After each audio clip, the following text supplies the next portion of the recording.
देखो, सबसे पहली बात यह है कि जो 22 प्रतिज्ञा है, कोई आदमी उत्पीड़ित है, यानी जो लोग सदियों से जिन देवी देवताओं की पूजा करते रहे हैं या पूजा कर रहे हैं, चाहे वो देवी हो या कोई भगवान हो, ब्रह्मा हो, विष्णु हो, महेश हो, उनकी पूजा करने के बावजूद भी दो बातें हमारे देश में है। पहली बात तो ये है कि इतने देवताओं के बावजूद भी ये देश भूखा नंगा और परेशान क्यों है। पहला प्रश्न मेरा ये है।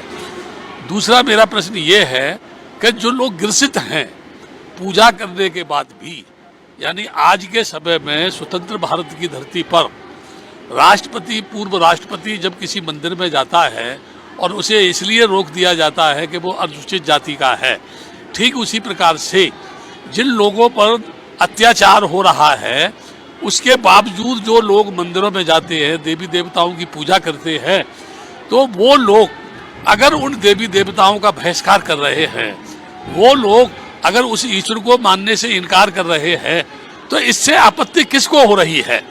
मैं जहाँ तक सोच रहा हूँ, क्या कोई देवता नाराज हो रहा है? क्या किसी देवता ने प्रकट होकर के कहा कि तुम मेरा अपमान क्यों कर रहे हो? क्या किसी देवी ने किसी को दंड दिया, पनिशमेंट दिया?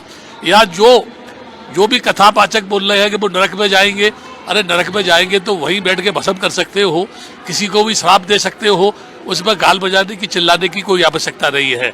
तो जहाँ तक ये जो बवाल की बात है, ये एक राजनीतिक लोगों ने मसला बना लिया है। इससे पहले 22 प्रतिज्ञाएं होती थी, पूरे देश भर में हुई, गुजरात में हुई, पंजाब में हुई, हरियाणा में हुई, राजस्थान में हुई, मध्य प्रदेश में हुई, छत्तीसगढ़ में हुई, बिहार में हुई, उत्तर प्रदेश में हुई, पटना में हुई। तब तो मैं समझता हूँ कोई भी नहीं चिल्लाया, कोई भी नहीं चीखा। मैखूराम जो पूर्व डीजीपी था, उसने भी जो है गांधी मैदान में 22 प्रतिज्ञा स्वीकार की थी। गुलाब चेहरा जिसने आगरा में जो है कोठी मीना बाजार में बौद्ध धर्म स्वीकार किया था, वहाँ भी 22 प्रतिज्ञा ली गई थी, तब किसी ने कोई ऐतराज नहीं किया। मैं समझता हूँ सबसे ज़्यादा इस बात को हवा जो दे रहे हैं वो ब्राह्मणी संस्कृति के पोषक लोग दे रहे हैं, जिनका ब्राह्मण तो खतरे में है। यानी ब्राह्मण तो सीधा भगवान का पेशकार है, यानी जितने भी देवी देवता है उनका हेडमैन जो है भारत जमीन पर कौन है? ब्राह्मण है। ब्राह्मण के बगैर किसी भी देवता या कोई भी भगवान, कोई भी किसी भी आदमी की सुनाई नहीं कर सकता। मैं समझता हूँ व्यर्थ का ये रोना पीटना है। आदमी का फंडामेंटल राइट है, मेरा ये राइट है, मैं नहीं मानता। मैंने जिस भगवान को माना, मैं एक बात मैं नहीं बोलता, लोग बोलते हैं, किसी को भगवान मान लीजिए खीर चढ़ाता है तब खुश होता है।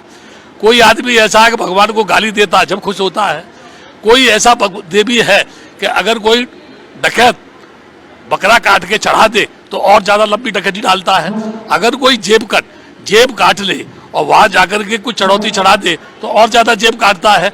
अगर मान लो इस तरह के देवी देवता जो गलत आदमी को, अपराधी आदमी को अपना आशीर्वाद दे और अपराध वो ज्यादा करे, तो फिर मैं ये समझता हूँ सही माने में वो देवी देवता नहीं, अपराधियों के संरक्षक हो सकते हैं, उनको शरण देने वाले हो सकते हैं। इसलिए जो आपत्ति है ये उन लोगों को आपत्ति है जिनका सिंहासन जो है डामाडोल हो रहा है।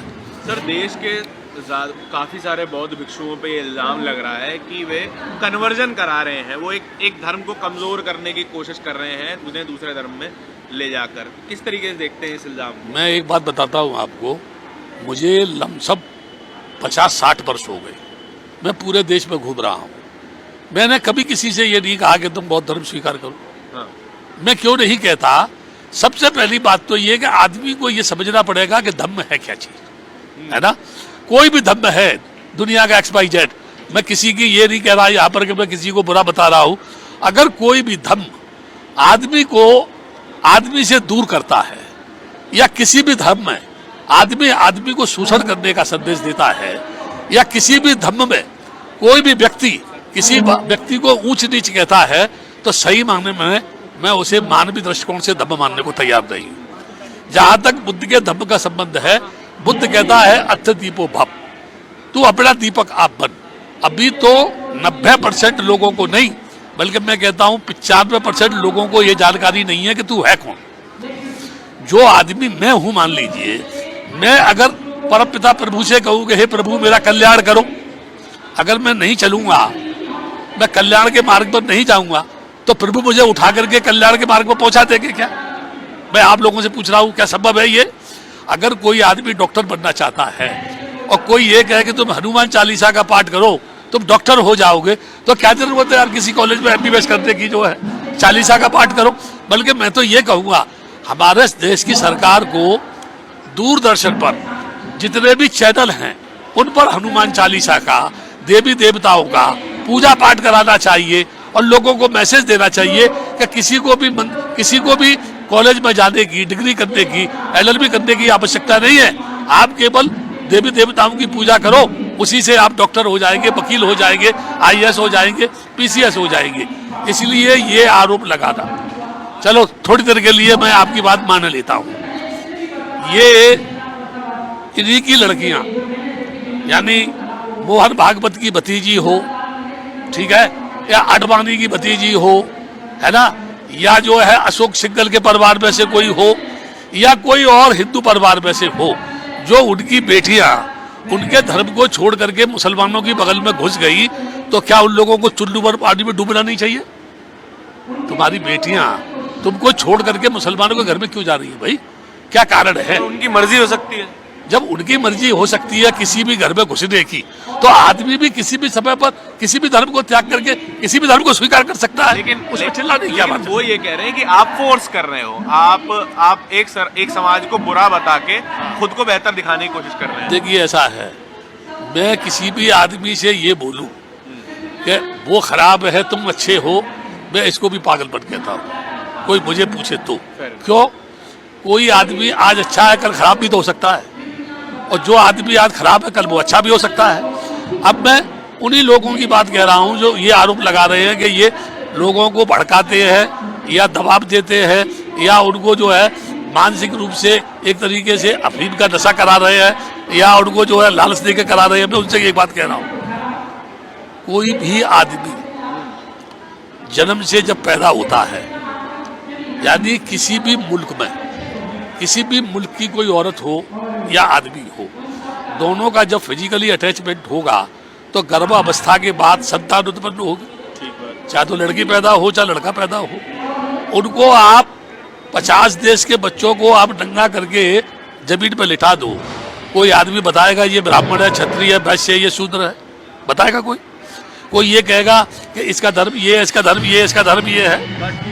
तो लोग ये आरोप लगा रहे हैं कि हम लोग फोर्सफुली या लोगों को गुमराह करके धर्म परिवर्तन करा रहे हैं। पहली बात तो ये है कि धर्म परिवर्तन कभी होता नहीं है। धर्म परिवर्तन कोई ऐसी चीज नहीं है कि जेब में से लड्डू निकाल के उसकी जेब में रख दिया, उसकी निकाल के किसी और की जेब में रख दिया। धर्म का संबंध आदमी के जीवन से है। पहला प्रश्न मेरा ये जो है। दूसरा मेरा कहना ये है कि राजकुमार सिद्धार्थ के काल में उस समय पर संघ था। मैं बहुत आपको जो है एक तरीके से ऑथेंटिक एग्जाम्पल दे रहा हूं। राजकुमार सिद्धार्थ के पीरियड में संघ था, महापंचायत थी। उस समय पर साक्य और कोलियों में झगड़ा होता था अनुमा नदी के पानी को लेकर के। तो राजकुमार सिद्धार्थ जब वयस्क हुआ तो उसने उसका विरोध किया और ये कहा कि पानी के लिए खून बहाना ये उचित नहीं है। आप 2 साक्य चुनो, 2 कोली चुनो और चारों मिलकर एक 5वां आदमी नियुक्त करो, जो वो फैसला करे वो मान्य होना चाहिए। तो लोगों ने उसकी बात का विरोध किया। उस समय उसका बाप राजा था, चाहता तो वो उसकी सजा को माफ करा सकता था, लेकिन राजा भी उस समय राजा नहीं था, वो महापंचायत का सदस्य था, यानी संघ था। संघ के निर्णय के विरुद्ध कोई राजा हो, चौकीदार हो, कोई भी जा नहीं सकता था। लिहाजा संघ का ये नियम था, अगर बात नहीं मानी तो उसकी संपत्ति जब्त कर लो या उसको देश निकाला दे दो या उसकी जो है उसके जीवन लीला को समाप्त करो। राजकुमार ने बोला संपत्ति को मेरी को मत लो, क्योंकि संपत्ति मेरी नहीं, मेरे बाप की संपत्ति है। देश निकाला, आप मुझे क्या देंगे, मैं खुद ही देश छोड़ के जा रहा हूं, इसलिए मेरी हत्या करने की आवश्यकता नहीं है, मुझे सजाए मौत दे आप। वो चला गया और उसने अनुसंधान किया। क्या अनुसंधान किया अनुसंधान करते करते उसने ये पाया कि मैं ही अपने आप में उलझ रहा हूं और मैं ही अपने आप में सुलझ रहा हूं। मैं आपको एक एग्जांपल दे रहा हूं, जितने भी ये चैनल वाले हैं, आप कभी भी कोई मेरे सामने मुझे आकर के मान लो नमो बुद्धाय करता है, बहुत से बंदे खुश होते हैं, अरे मेरे को इतना लोग प्रणाम करते हैं, मैं बहुत महान हूं। ये उस बंदे का सोचना जो है पागलपन है, क्योंकि वो उसकी महानता नहीं है। मेरा कर्म ही आदमी के जिस्म से प्रतिबिंबित होकर के टकरा करके जब मेरे पर ही आकर के प्रतिबिंबित होता है, तो मेरा कर्म ही मुझको झुक रहा है और मुझे ये लग रहा है कि वो आदमी मुझको झुक रहा है। जैसे मैं अगर भरी सभा के बीच में किसी लड़की को जाके चूम लूं, तो मुझे आप बताओ, लोग मेरी पूजा करेंगे कि मेरी ठुकाई करेंगे? बोलो, ठुकाई करेंगे नहीं करेंगे? ये बहुत बदमाश है, ये लड़की को चूम रहा है, उसको जाकर के जो है, यदि मेरा कर्म जो है पवित्र है, मन शुद्ध है, तो यहां समझने की चीज क्या है? दुनिया का सबसे बड़ा हसीन स्वरूप जो किसी भिक्षु के चरणों में गिर जाता है, वो कितना महान है।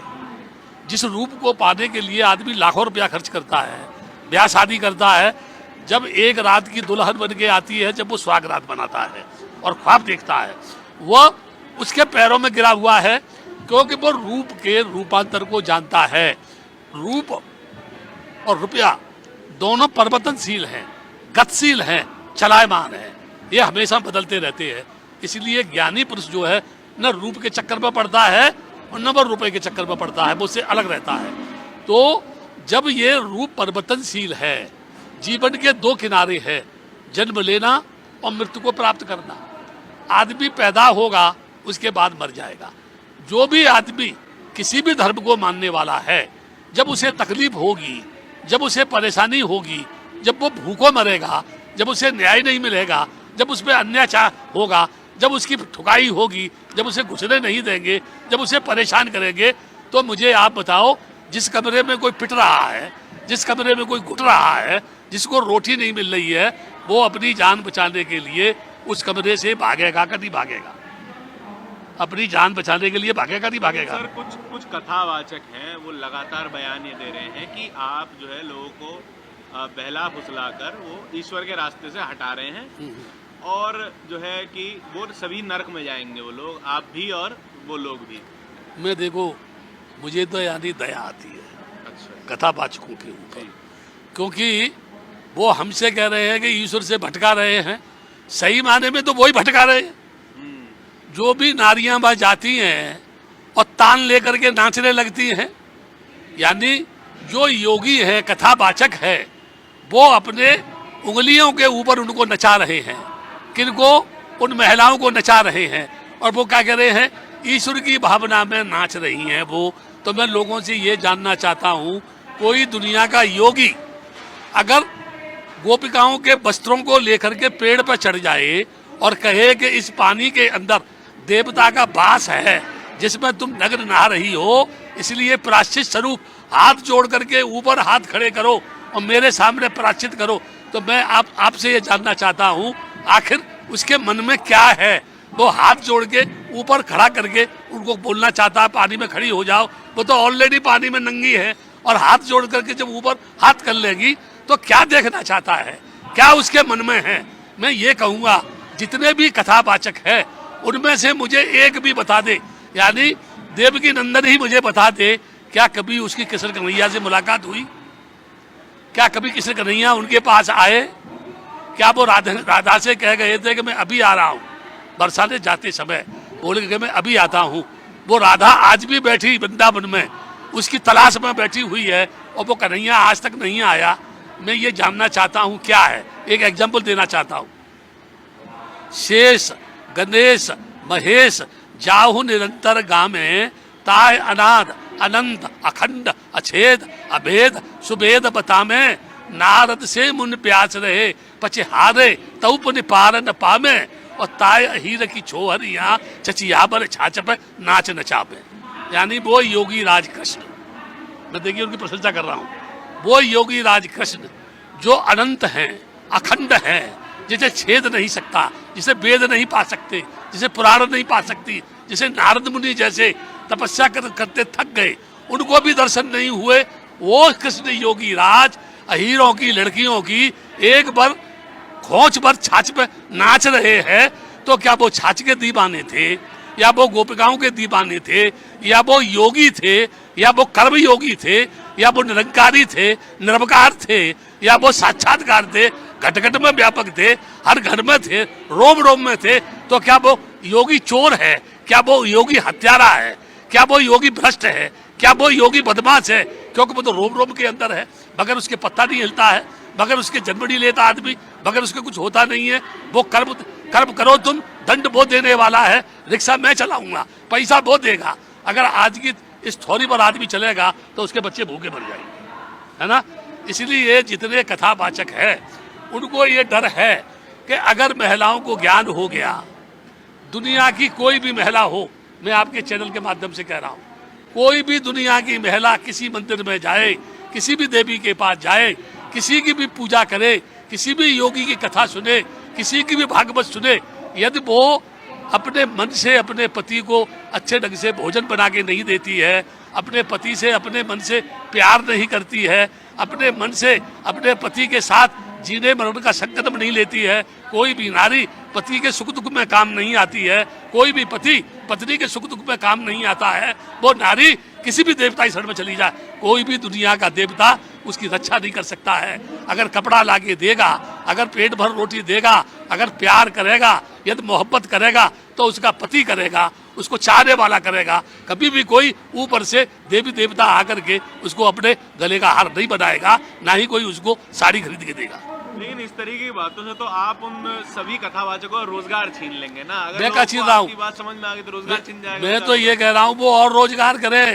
एक कहावत है, जी बुरे की प्रीत बुरी, जुए की जीत बुरी, कामनी के संग काम जागे ही काजल, काजल की कोठरी में लाग तू जतन कर, काजल का दाग भाई लागे ही लागे। उसे बचेगा कहाँ? किसी फिल्म का गाना है, आस निराश के दो रंगों में दुनिया तूने बसाई। आस और निराश, जहाँ आशा है वह निराशा है, जहाँ मैं है वह तू है, जहाँ राग है वह द्वेष है, जहाँ दुख है वह सुख है, जहाँ रात है वह दिन है, जहाँ आज है वह कल है। इसलिए मैं एक बात ये कहूँगा आपसे, कोई भी व्यक्ति दुनिया का किसी को भी गुमराह नहीं कर सकता है। सिर्फ ये बात कह के मैं एक बात खत्म करूँगा, जिसने नारी का शोषण किया वो महान है, या जिसने किसी नंगी महिला को उसकी अस्मत को ढकने के लिए उसके ऊपर वस्त्र डाला वो महान है। यहाँ जितना आदमी भ्रष्ट, बेईमान, गुंडा, बदमाश है उसकी पूजा होती है, जितना ईमानदार है, जितना गरीब है, जितना सच्चा है, जितना भोला है, उसकी बेइज्जती होती है। यहाँ पर गुंडों की पूजा और ईमानदारी की ठुकाई होती है। ये हमारे देश का उसूल है। जितने देवता हैं सबके पास हथियार है कि नहीं है? मुझे बगैर कोई हथियार का। अब यह एक प्रश्न है, राम को युद्ध करना पड़ा सीता पाने के लिए, कुरुक्षेत्र में युद्ध हुआ कौरव पांडवों में केवल जमीन के लिए। बुद्ध तो बगैर किसी हथियार के, बगैर किसी फौज के, बगैर किसी राजा की मदद के एक अंगुलीमाल जैसे हत्यारे को दो शब्द से अपना शिष्य बना के ले आया। वो सिकंदर क्या था जिसने जिल्म से जीते जहां, प्यार से जीते धुलों को वो झुका दे आसमां। दुनिया में जो इंसान इंसान से प्यार करेगा, जो इंसान के लिए जिएगा, जो इंसान के सुख दुख में काम आएगा, जो इंसान के मोहब्बत में अपनी जान तक कुर्बान करेगा, ऐसी दुनिया इतनी महान बनेगी जहां आदमी सुखी होगा, दुख नाम की कोई चीज़ नहीं होगी। देखो ऐसा है, जब आदमी की इच्छा पूरी हो जाए तो सुख है, और जब आदमी की इच्छा पूरी नहीं हो तो दुख है। ठीक है, न स्वर्ग है न नरक है, ठीक है ना। ये वो लोग भ्रमित करते हैं कि स्वर्ग नरक के डर से आदमी सोचता है कि मैं नरक में उससे जाने से बच जाऊंगा, स्वर्ग में चला जाऊंगा। मैं तो ये कहता हूँ, जितने भी कथावाचक हैं, तुम्हें कसम तुम्हारे माँ बाप की है, तुम तो मुझे नरक में भेजो। मैं अपनी बात कर रहा हूँ, तुम मुझे नरक में भेजो। अगर 24 घंटे में तुम्हारे देवताओं को नंगा करके मैं नरक के लोगों को स्वर्ग में नहीं घुसा तो मेरा नाम बनते आनंद नहीं। उन्हें सड़क पर लाके खड़ा कर दूंगा कि तुम यहाँ कुटो, यहाँ करो, और जो लोग नरक में हैं ये स्वर्ग में जाके रहेंगे। तुम जैसे बदमाशों का काम जमीन पर रहने का है, नरक स्वर्ग से अलग रहने का है।